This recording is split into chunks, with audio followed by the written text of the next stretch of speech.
All right, I'm gonna make our little bell shape here. I just made one. I don't know if you can see it, this one. And I tried to video it and I had a very difficult time. I think I made it a little bit too wide, so my clay got too thin. I was able to get it closed, but it wasn't anything I would want to show anybody. So I'm starting over. What we're making is a animal wind chime. I made this one. It's a fox. Look at his gorgeous tail. So it's just throwing the bell and then adding what other embellishments. While this was soft enough, and yet after I could pick it up, so like a soft leather hard, I just poked my finger in to give him a little nose profile. But depending on what animal you choose to do, you may or may not want that. And then I have these little slab legs that I made. So these will hang inside him so that just the bottom part of the legs are showing, and they're what will swing back and forth to make the chimey sound. And he has 2 holes in the top of his head where I will lace some cord or leather or something in there to hold on to the legs and to suspend him from wherever he's going to be hung. I'm going to send you a document that has a bunch of animal suggestions that you can work with. But for now, let's just make this dome. So again, I have 2.5 pounds of clay. I'm going to start by tipping my one finger in, pressing one finger with another finger on top of it all the way to the bottom. Hit the bottom, and I'm just going to pull straight toward my body.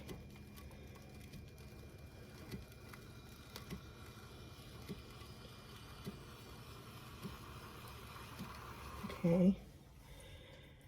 And the thing about these collaring situations is that I want this to be 5 or so inches tall finished, but I need to get it taller than that before I start collaring, because the collaring is going to cause the height to come down. So I'm just going to pull this up.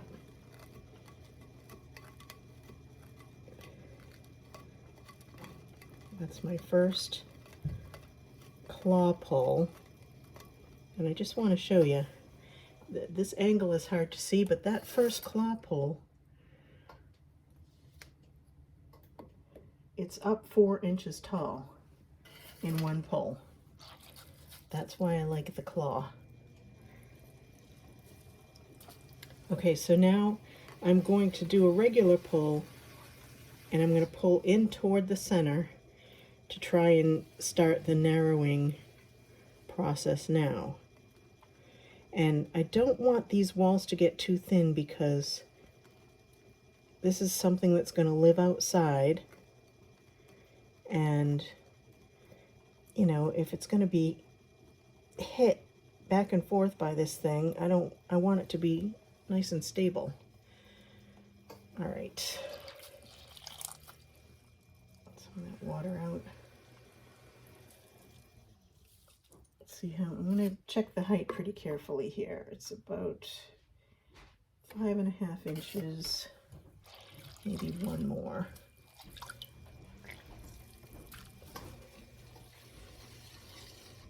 Actually, maybe I'll already start bringing it in with my 6 points. And at this point, you want to start remembering that as you pull it in, 2 things are going to happen. It's going to get shorter, and the top is going to get thicker. So, like, I can just barely get my hand in here. I'm going to do one more pull. The walls are pretty okay at the base. So I'm just going to pull from about the middle up. And I'm pulling in and up.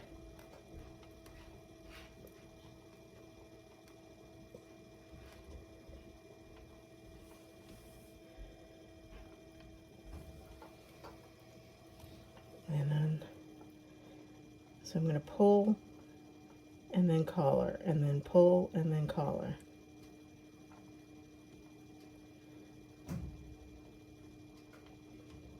It's about 1.5 inches here.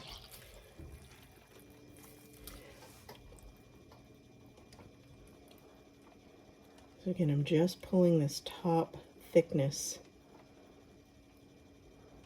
pulling it in.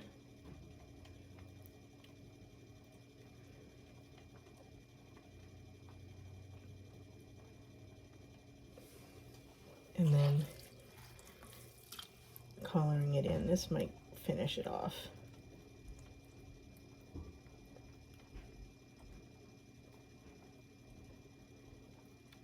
It's getting there. I can just get one finger in there. I'm going to get just a little more of the thickness out.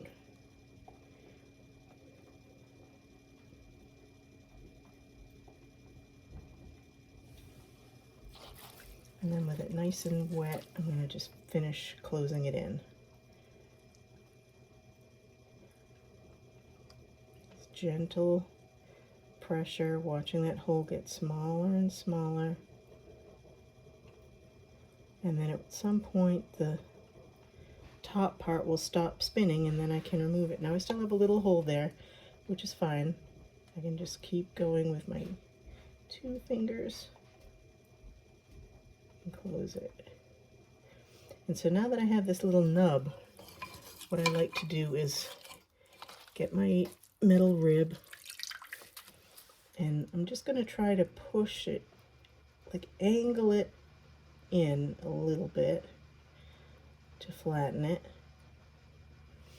And then now that I have all the air in there, I can pretty comfortably shape it. So I'm going to take the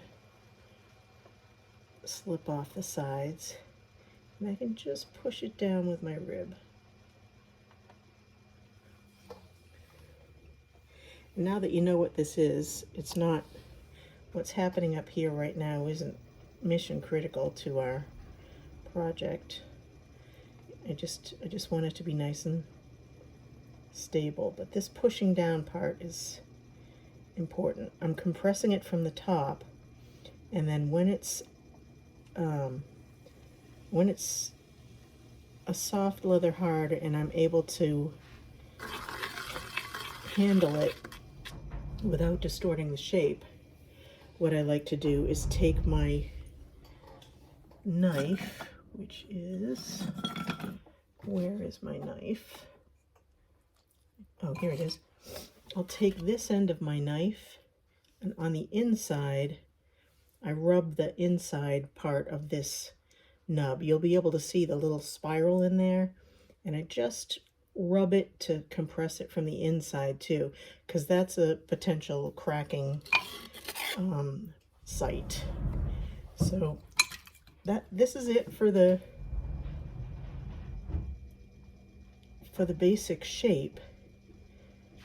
And then depending on what kind of animal you think you're going to make, you will decide if you're going to embellish it by adding ears, like with the fox, or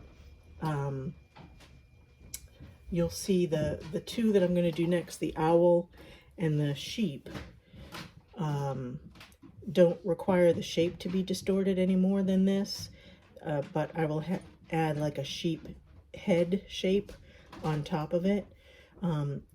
If you were going to do more of a cat shape, you might want to form the nose separately and attach the snout on here. You'll see when you see the pictures, you'll get an idea, but that's it. That's the dome shape. And again, bigger or smaller, I think smaller would be even cuter, but that's it. Let me know if you have questions.